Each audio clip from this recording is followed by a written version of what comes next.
Hi everyone, Sid here, back in the car, ready for another rant. Today I would like to share my thoughts real quick on this video that I saw recently that I think went viral on the teenage girl who got detained, let's say, by those two WinCo loss prevention employees for stealing candy. I was watching this last night, and it's a fascinating topic to ponder because it's kind of one of those complex questions where there are no clear, obvious answers.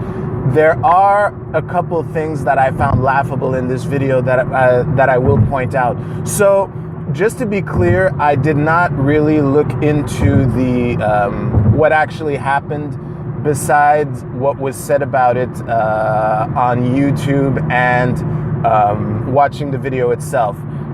So basically, I know as much about this incident as almost everyone who is outraged on social media and who's campaigning to have these two employees fired. Now, one thing that I would like to point out is that I'm absolutely positive that if this was a white teenage male, that this incident would not have happened, in the sense that this whole angry crowd gathering around this situation of people like screaming at the two employees for what they were doing. I suspect very strongly, obviously I can't know for sure, but it's for sure that had it been a white teenage boy, that if any crowd would have gathered at all and had anyone been screaming at all, they would have been screaming at the teenager for not resisting or just wait for the cops and that kind of stuff. A non-white anyone probably would have been the same situation. And I find that I suspect that, obviously I have no proof. I find it very telling that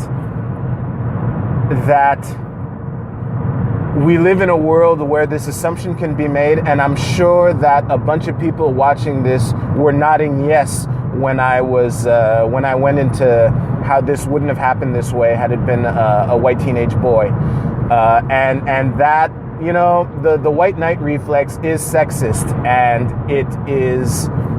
it's something that tends to happen. The white knighting reflex tend to happen. Sorry, let me start over. The white knight reflex tends to be done by people who are the first to talk about sexism and feminism and all that stuff. So I just wanted to point that out. Now, in this video, there are two things that I found really laughable when they were said to the employees. The first one was when they were outside of the WinCo store, and some dude, the guy who was yelling, "You're harming her," and that kind of stuff. I'm pretty sure he was the one who yelled something like, "Just let her go and the cops will find her." I was listening to this and I'm like, I'm not too sure. Like, over a candy bar, yes, theft is theft, and bring it back to the libertarian philosophy. In the abstract, I don't think that the level of force that was used to detain this girl was proportional to the candy that she allegedly stole. And I want to point out, there are allegations that she attacked the two employees before this video even started. As these things tend to be, the video starts in the middle of it. So just to make my life even harder, this rant is based on the assumption that she did not attack those two employees before the video started. So, that assumption being made clear, I don't think that the level of force used to detain her was proportional to the harm that was caused by her attempted theft of candy from the store. However, the phrase just let her go and the cops will find her is still laughable because it's candy. And one thing that is obvious is the two employees are far more motivated to keep her there for the cops than the cops would be to find her after the fact. I strongly suspect that had they let her go and just given a detailed description to the cops for them to find her,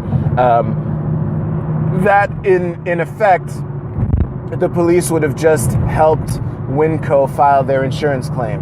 That's typically what cops do after the fact.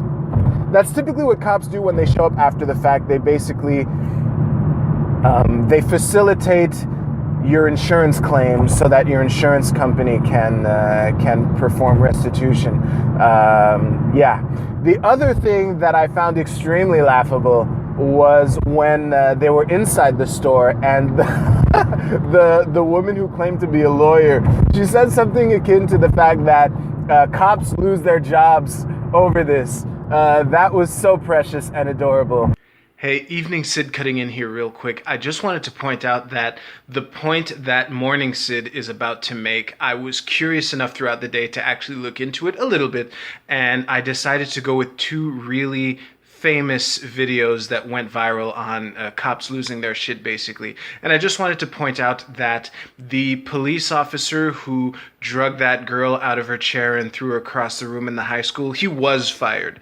And Barrel Roll Cop that I either did mention or will mention, he resigned before anything could happen. So of the point that Morning Sid is about to make, there was one counterexample and one inconclusive. So you can take it for what it's worth. I just wanted to point out that I went through that process today. So back to you, Morning Sid. I am sure that some cops do. I mean, it's not in the black or white situation. It is mathematically above zero, I'm pretty sure. However, proportionally, that is, let's call it statistically insignificant. I am pretty sure of that, which is why, and especially considering that, like, they just used their bare hands, they had no weapons. This was pretty tame compared to other cases of police abuse where the cops ended up getting paid vacation or whatever. And this segues nicely into another point that I'd like to make, which is, had those two people been cops in the same situation, that situation would have been way worse. Now, it does require a bit of imagination bending in the sense that it's difficult for me to imagine a crowd of that size yelling at two cops that vocally for their manhandling of a teenage girl. It's difficult for me to imagine that. But if you had put two cops in that situation, I'm sure someone was getting pepper sprayed at least, because, you know, cops have a strong tendency to escalate situations, which is why when they don't, we should give them props, as I'm sure I've covered many times on this channel. I hope I have. You know, most people who become cops don't do it because they want to bully people around with gratuity.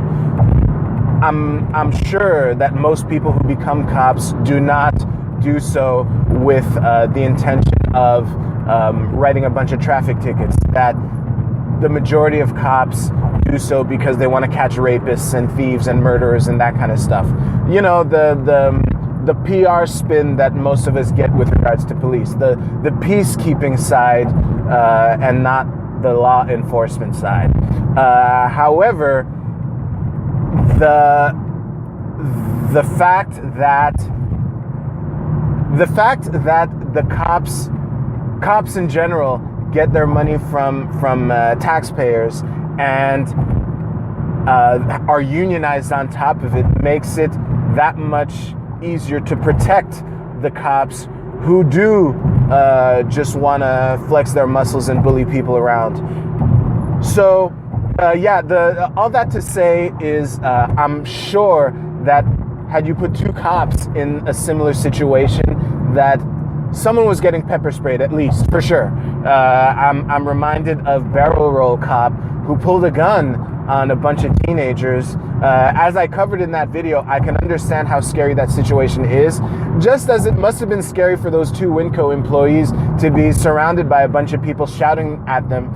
It's a tough spot to be in, and again, there are no easy answer. However, putting myself in the place of three people at WinCo, those two employees and their immediate boss, I think that both from the employee side and the boss side, there are two potential stories that the employees could report to their boss after the fact. It could be she tried to escape persistently. She was resisting the whole time, so we had to detain her, and a crowd gathered. They were really angry at how we were treating her, so we let her go, and we gave her description to the cops who will be looking for her. Versus she resisted. She was trying to escape persistently the whole time, so we had to detain her. There was an angry crowd that there was an angry crowd that gathered around us. They were yelling at us, but we handed her off to the police. Unfortunately, there's probably going to be a PR issue because some of them were recording and they were pretty mad. Putting myself in the place of their boss, the latter story is the one I would rather hear. Because as I mentioned at the beginning, we let her go so that the cops will find her. That, I'm pretty sure it would be code for, call your insurance, call the insurance to prepare a claim, and the cops will give us the police report number. I seriously doubt that the police would be seriously motivated to find a teenage girl who stole candy after the fact, as opposed to picking her up at the scene of the crime, the alleged crime, to detain her further from there. So I think that covers the basics of what I wanted to say about it. Thank you very much for watching. You will find links to my social media below, all that wonderful stuff. Please like and share. I am curious to hear your thoughts on this video, and relevant links will be in the description. And yeah, if you haven't already, please subscribe to my channel, hit the bell to get notifications, and I will see you soon. You take care.